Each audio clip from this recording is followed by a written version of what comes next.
goes too long, it's like, okay, let's move on. Give it up for everybody tonight. This was fun.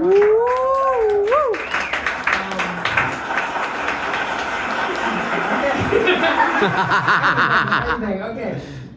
I'm actually coming from Baltimore. I'm born and raised down in Baltimore, and I used to spend a lot of time in New York, especially during like my college days. But then I started a family, had kids, married, and stay-at-home mom. I didn't get around much, and so when I come back to New York, it's very different. Okay. So my college years was around like the mid-2000s. So like I say, 08, 09. And I spent a lot of time in Brooklyn, but I never came to Bushwick, partially out of fear, you know. And that's somebody from Baltimore.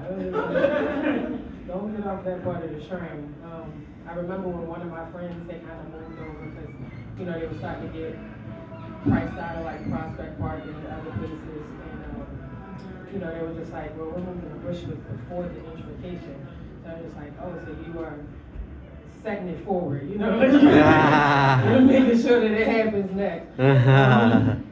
I feel like they should have, like, just like we have, like, Lewis and Clark statues or something, or like Christopher Columbus statues. Like, I feel like they should have a statue of, like, that first guy with the hipster mustache, you know what I mean? That forged the path, forged the way. Come on now, guys. The diversity initiatives work. We can see the evidence as we walk in. They should also have like the statue of like an OG Brooklynite. You know what I mean? It would be like those indigenous statues of like Native American people. It should be a museum, actually. It should be a museum. In the museum, we'll have like some Timbs, you know, like some Caribbean flags or something like that. Right? Yeah, like you know, you gotta mark the different points of history. Like that's really important.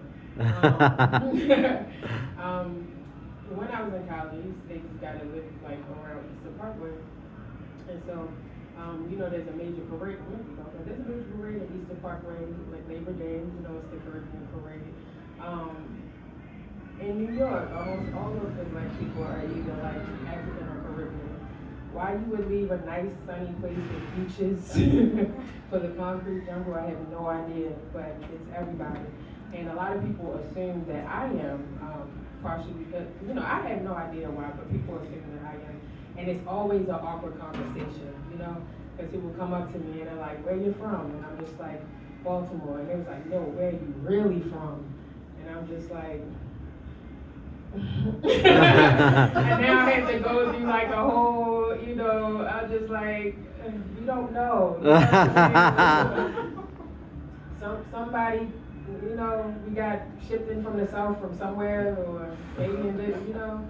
I'm just regular black. But people make fun of Dominicans for always saying like I know black, but a lot of the Caribbean, a lot of them will say the same thing. A lot of African black is this will say I'm not black because when they think of black or when we talk about black or somebody will say like you're not, they think black Americans. I'm like, so I used to say regular black, just like in the crayons box or something like that. Should be a crayon. I don't have nothing special.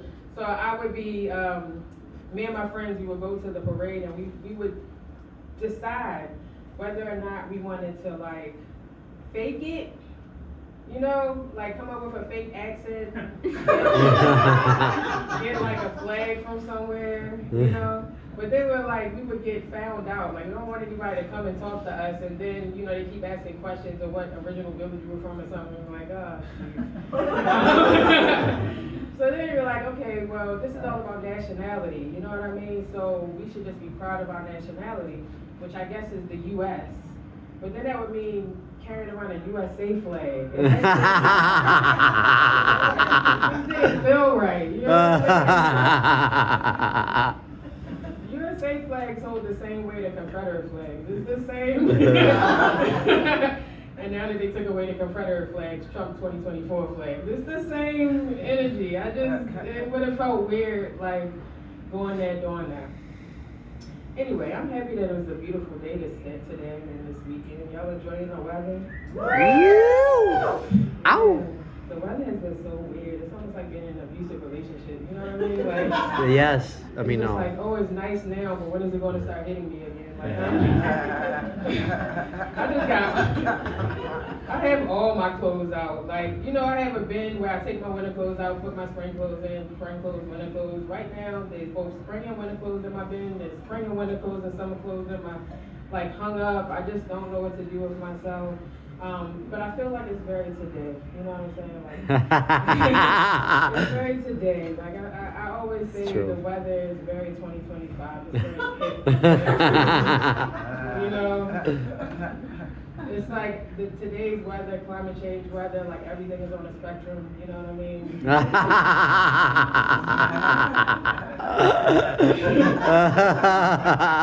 Today's weather doesn't believe in labels. Yeah. Hang out and see where it goes, you know?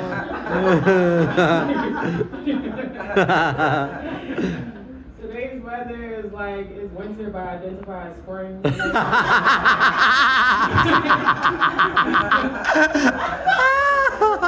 know?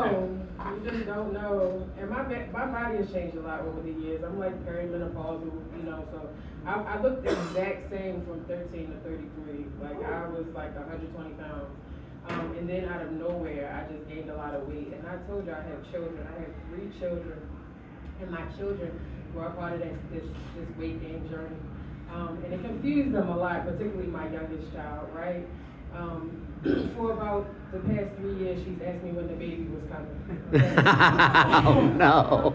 So like yesterday, I you know, because it's like when spring comes, it's almost like you gotta defrost. You know what I mean? So like I came up here earlier this week, and I caught the Chinatown bus, and I was getting off the bus. And my thighs were burning, and I was just like, I didn't even walk this much. Like, why are my thighs burning? Like, for to run together. And then I finally got to some place, and I kind of looked at it, and it looked like there was bugs. So I was freaking out, thinking I got bit by like bed bugs. I was like, the Chinatown bus got me, and but it was just friction. It was just friction, and yesterday, so I had this outfit, and it kind of was like.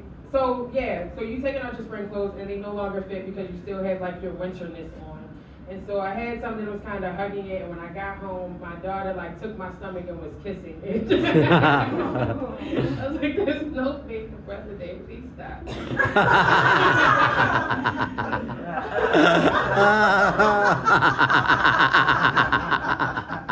But my youngest daughter, she loves me so much. She really does, and I'm honestly very emotionally unavailable. You know what I mean? They're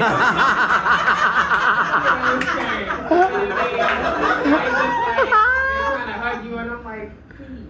I'm really stimulated. Like, and so I had to ask her because she was just like, you know, saying how much she loved me, and I was like, what do you love about mommy so much?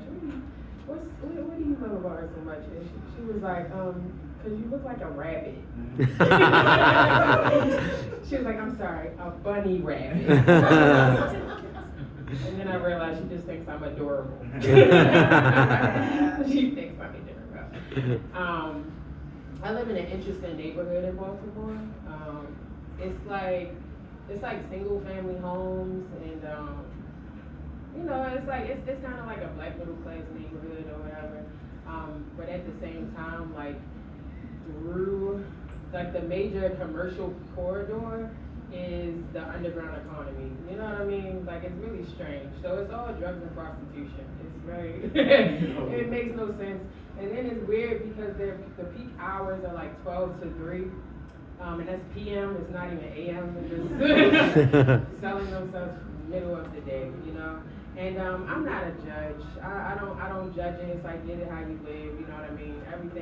We all sell our bodies for money, you know what I mean? And CVS sells drugs. So it's like we can't judge. But as I get older, I find myself getting annoyed at things that don't matter and things that have nothing to do with me. So the main thing that gets on my nerves is how I know that, you know, they're prostitutes, and it's because their shoes don't fit. You know what I mean? Their bodies fit. you know, I too am a consultant, I'm a creative business consultant. It's just like investing in business, you know what I mean? Put some, you know, thought into it or something, I don't know. And you know, a lot of them, you also know because like the wigs are always a little disheveled, you know what I mean? The clothes are often mixed matched, and you know, I don't do my hair, I don't do anything with my hair, but I don't pay to not have anything done with my hair, you know what I mean? So it just kind of bothers me when people have like messed up wigs. So anyway, so it was this woman, you know, this lady of the night, well, lady of the mid-afternoon walking down the street. And the daughter I just told you about, she was like, oh, mommy, she looks so beautiful. And 3 mom thoughts like popped in my head, you know. So the first mom thought was like, oh, children are so innocent. She's saying the beauty of this woman while I'm judging her unfitting shoes, you know, like that's so awesome. And then the second thought, I had a little bit of mom guilt that I kind of have them on this corner that has this activity happening that the people that are living it don't necessarily want to be a part of it. And then the last thought, like I really looked at it, you know, and I looked at the wig, the disheveled wig. She had, again, mismatched clothes, tights, holy tights, makeup all over the place, you know. And I was like, you know what, this is peak 6-year-old beauty standard. You know what I'm saying? Like when 6-year-olds really get themselves together, you know, they playing dress up, they put makeup all over the place, shoes that don't fit somebody's wig. So I said, it tracks, it's fine. 6-year-olds give cheap prostitute and it is what it is. Y'all have a good rest of y'all day. I enjoyed it. Yes, yo, you're the man, you know, deep chicks, pigeon toes,